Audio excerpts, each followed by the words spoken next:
বাড়ি লতিরাজ কুশেকের অরিজিনাল বীজ। কখন বাড়ি লতিরাজ কুশেক চাষ লাভজনক? জমি নির্বাচন, চারা রোপণের পূর্বে আপনার করণীয় কি?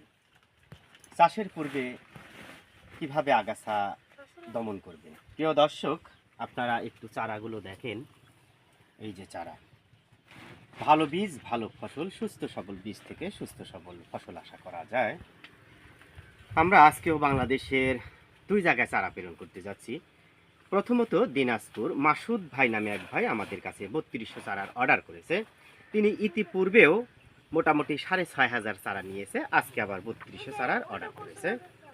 এই যে চারাগুলো দেখছেন, এই চারাগুলোই মাসুদ ভাইয়ের কাছে যাবে সুদূর দিনাজপুর, 3200 চারা। আরও 500 চারা মোটামুটি যাবে সুদূর স্বরূপকাঠি, বরিশাল। মোহাম্মদ রফিকুল নামে এক ভাই আমাদের কাছে 500 চারার অর্ডার করেছে। প্রিয় দর্শক, দেখেন চারাগুলো খুবই মানসম্মত, কার্যত কোনো চারার গোড়া কাটা নেই।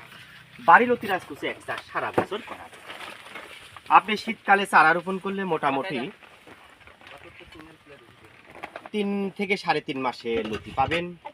চলছে জুলাই মাস, এ সময় থেকে শুরু করে সামনের দিকে আপনি শীতের পূর্বে যদি চারা রোপণ করেন, মোটামুটি ভালো চারা হলে 45 দিনেই ফলন পাওয়া যায়।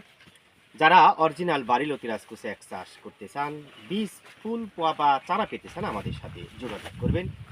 দেখেন চারার কোয়ালিটি দেখেন, খুবই মানসম্মত চারা।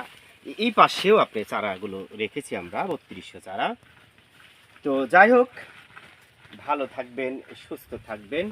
নতুন কোনো ভিডিওতে দেখা হবে এমন প্রত্যাশায়। আল্লাহ হাফেজ।